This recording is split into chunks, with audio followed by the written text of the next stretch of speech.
Heidi has been selling real estate for how many years, Heidi? 22. 22 years. She is so popular. She's like Madonna or Michael for Michael Jackson or MJ because she is known as Team Heidi.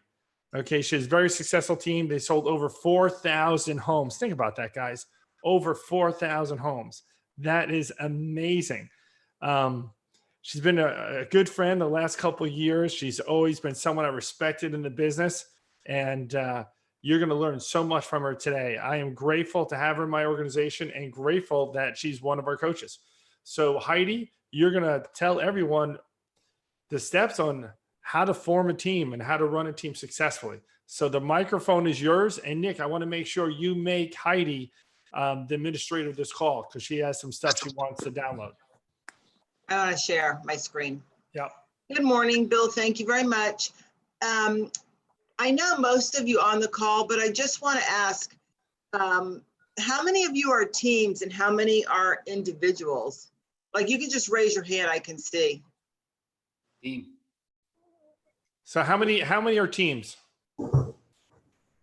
So so it looks like maybe two or three. Okay. Yeah, but we have some people, Heidi, they're going to be teams. Hey Heidi, this is Dwayne. I'm sorry, I'm driving. I can't raise my hand, Okay. but I'm starting a team. Okay. All right. What's making you start a team? Just want to be able to cover a little bit more ground with a lot of different sides of the real estate business I'd like to tackle or be a part of, but also to be able to kind of help facilitate some and usher in some people's goals who might be may want to get into the real estate business. I just want to have good people around me and just create like a certain energy and really take my brand, which is the Key Turner Group, and expand it and do bigger things with it. So. Okay. All right.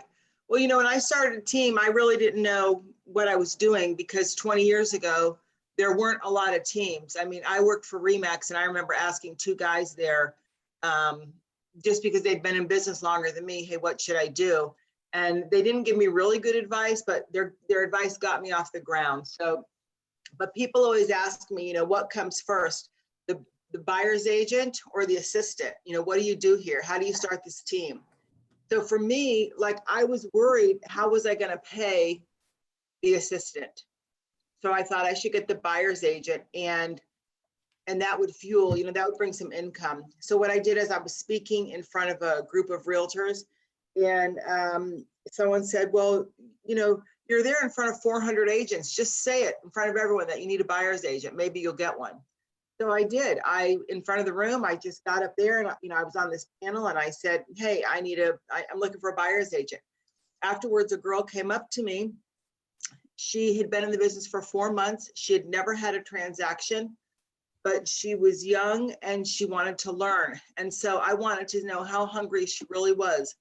So I told her I would meet with her. I told her to meet me at 6 a.m. at the IHOP on Highway 51, 6 a.m.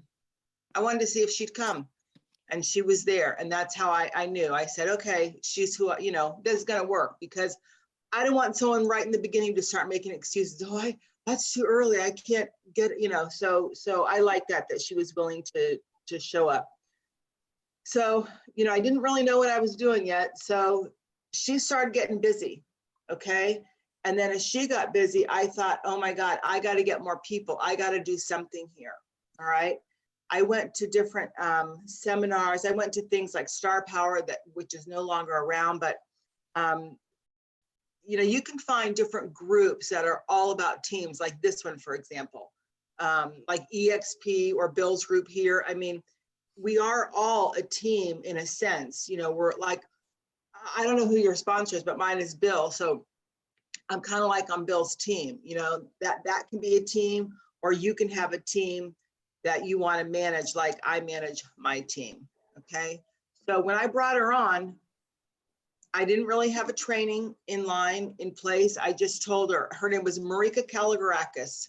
And I said, Marika, I want you just to come out with me with my buyers. And I didn't really know how I was gonna, you know, just kind of flip the buyer off to her. So at the end of the showing, if they hadn't found something they wanted to buy, I would say, Well, so John, tomorrow when we go out, I have an appointment I have to go to. So is it okay if you just work with Marika? He's like, okay. And then he never saw me again. And then as I rolled into it, I learned how to defer clients to the agents on my team. Okay. And all I did was work with listings and everyone else worked with buyers. So, but one reason for really starting this team is because I couldn't do it all. Okay. It's just too much. I was a new agent. I had a little inkjet printer in my office at home, and I was printing flyers at night. I'd put the paper in, I'd get back in bed, and I'd hear the thing run out, and I'd get up in the middle of the night and go fill it up. I mean, I was working from 6 in the morning to like 11 at night, and it was just too much because I really was doing marketing. I was going after listings, and now I was starting to grow. Okay, so this is one thing I tell all my sellers, you know, when I'm up against an agent, a single agent on a listing appointment, I tell them, being a team lets me cover so much more ground because I don't have to worry about paperwork. I don't have to worry about, in today's world, social marketing. I don't have to worry about all the things that one agent's got to do. All I have to do is come out and list your house and market it and sell it. That's it. Okay, so there's so many things that an agent has to do. So this is my team in Charlotte, and I think it's real important. I get kind of choked up because without these people, there would be no Team Heidi. You know, that's what it means to me. Sure. So that's Charlotte. And then here in Las Vegas, my team is growing as well. Okay. Hey, Heidi, I didn't know you had Brandy as your client care manager. She's awesome. Oh, you do you know her? Oh, yeah. We used to be at KW together. Oh, okay. All right. Well, yeah. So, I mean, you can see the team is really growing, and I'm lucky because I've had people on my team for 20 years, 18 years, you know, and I mean, they come and they say people will come to your team and learn and then leave, but I'm lucky that my people are coming and staying, but there's a reason that they stay, and I'll share that with you. So, but remember, you know, when people talk about their team, it's not you, and don't ever forget it, and don't ever treat your team members like they're nothing and you're it, because it's really the other way around. If you don't have them, you're nothing. Okay. So it's important. I had a coach one time tell me it's important to put together your organizational chart so you can see everything. Okay. So this is how my team looks. And so before you start a team, you should start this so you know what you're looking for and who's going to take care of who. So you can see, like, I'm up here at the top, and then these are all the people that kind of, I don't want to say like report to me, but I have one guy on my team that trains everybody. And all my buyer agents, they go to him for questions. They do not call me. If they call me, I say, did you talk to John? And if they say no, I say, call John. Yeah. Okay. And then this gal here, we call her team support or client care manager. She should be, her title should be something like the one person who knows and does it all, you know, because she has all the answers. She really does. And then these are all the agents on the team. Everybody on my team starts out as a buyer's agent, and nobody can be a listing agent until they've done at least 10 buyer sales. And I give them a listing presentation, and they have to practice it. And then they have to do it for me. And they always have a hard time doing it for me. They say, she's saying volume stuff. huh? What? I just muted her. I didn't think she just muted. Yeah. They say, I'm so nervous to do the listing presentation in front of you. And I say, why? If you can't do it in front of me, you can't do it in front of any seller. So I can't send you on a listing appointment. I mean, I make it kind of tough for them, but there's a reason for that. Okay. So, you know, you're going to meet agents that are going to come and say things like, well, I want to work sellers. I want to do the, you know, they want to do everything. But if you don't know how to do it, and remember, it's your name, it's your reputation. So I don't let them do it until they've proven that to me. Okay. And once they have, then I will constantly send them out on stuff. Okay. And then here's my little organizational chart in Las Vegas. So As you see, I got married, and so we have the Heinz Durbin Group, and I say we're co-CEO. I'm struggling with that a little bit, but I'll get over it. You know, my poor husband, he'll live through it. We both will. So, but this will give you a good area, you know, good kind of blueprint, kind of map to see how you want to grow your organization. Even if you just have the boxes and know where you need to plug a person in, okay? So why do people join teams? You know, I always ask people when they're coming to meet me, why they want to join a team, why they want to be on my team. People always say to me, I want leads and what's the split? And that's not what it's all about, okay? There's so much more. So the people that are successful on the team, these are all the reasons that they're on the team. They want to be around other successful, high energy people. You know, people love to work in the office. I mean, those working from home is great, but people love to be in the office. Even here in Las Vegas, I've gone out and rented a small office so I can have my team in there. Another thing, specialization, not having to do it all. You know, I have a gal on my team, she's struggled a little bit, and it's because she tries to do everything. And I had to tell her, don't worry about everything. Worry about the leads. Worry about, you know, getting your skills fine-tuned so that you can work with buyers better. Worry about the leads. I'll take care of everything else. Okay, so we offer training, education.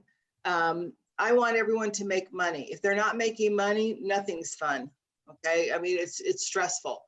So I really work with my team and tell them, please only do money-making activities. Making brochures or making flyers or all that other garbage, let somebody else do it, because you're not going to make any money doing it. Make sense? Make sense? Yes. So plan your team. You have to have a plan. And, you know, for me, this is hindsight, because when I started, I didn't have a plan. When I started, I was like, oh, I have too many leads. I'm not calling everybody back. I'm losing business. So I got a buyer's agent. Then after she got rolling, she said, I'm busy. So I had to get another buyer's agent. I had to get an assistant. I really didn't know what was going on. I was kind of like a ball in a pinball machine, just like reacting to whatever was happening. Okay. But now, you know, I'm a little wiser now, and starting in Las Vegas, it's kind of fun because I kind of know how to do it now, you know? So I have the plan, and I do know where I want to be in the end. And I think that is so important. And that's been something I've had a lot of conversation with lately with a lot of agents about. When you start, you want to know where you want to finish. So right now, like if you're new, if you're just starting a team, figure out where you want to be in 2 years. Where do you want to be in 10 years? You know, it's hard to go that far out, but I mean, you know, Nick, how old are you? 23. Okay, so if you keep going the way you're going, you can be done in 10 years, you know, but you got to plan it. It's a long time. Oh. Take 5. Oh, how about 5? Okay, all right, well, so you have to be realistic also to know what you have to do to get where you want to go. It can be uncomfortable. Do you understand what I mean when I say it can be uncomfortable? You know, doing things that, I don't want to do that. But if you don't do it, somebody else will. I mean, look around and see people that are really successful, and they're doing things that you may not have thought of, or you might say, well, I wouldn't do that, but they did it and it worked. So, Well, explain that, Heidi, if you don't mind. Doing something uncomfortable. Give me a core example. well, okay, this is so minor, and this is going to sound funny, but you know, I haven't worked with buyers in probably 18 years. Okay. So when I came to Las Vegas to get started with my team, I've had to work Op City leads. You know what Op City is? Mm-hmm. It's a 30% referral on every lead. But you know what? For me, it was uncomfortable. I mean, I hated having to call these people. And now even in my CRM, when I get leads in, I mean, I'm a buyer's agent. I'm on the phone. Hi, this is Heidi. Hi, thanks for signing up on my website. You know, I'm not comfortable, but for me to get to the next level, for me to get enough business to where I need buyer agents, I have to do that. You know, so that's something I don't like. I've never been a big cold caller. I'm lucky that I was always kind of a farmer, And that's how I would always get my listings, and then through referrals. So I've never had to do that, but I'm doing it now, Cool. you know? Yep. So something's flashing down here. Hold on. What does it say more? Hold on, because Nick's got me in charge of that. Yeah, it's the chat. Lauren Rocco is saying that humility is one of your best qualities, and I agree. Well, thank you. Thank you. So John, does that answer your question? Yeah, exactly. I just wanted you, to bring a core example. I get that a lot from agents saying different things. I'm not comfortable doing that. I'm not comfortable. So just wanted you to kind of expand on, you got to get uncomfortable sometimes. Well, I had a coach one time, and this is before things were digital. I kept like all my transaction in file boxes, and my whole, I had a 3-car garage, and one of the bays was just full of boxes, and my coach said, do you know how much money is sitting in your garage? He said, get those boxes out and start calling those people. I said, what am I going to say? He said, just tell them, that you're sorry that you haven't been in touch and you just want to check on them. You know what? I was so uncomfortable doing that, I fired him. But today, I mean, it's a no-brainer because it is a lot of money sitting there. Great example, Heidi. This is key. Read the energy bus. Make sure you have the right people, because otherwise they're going to suck your time, they're going to suck your energy, and they're going to ruin your team. If you have someone on your team that's not a right fit, get rid of them.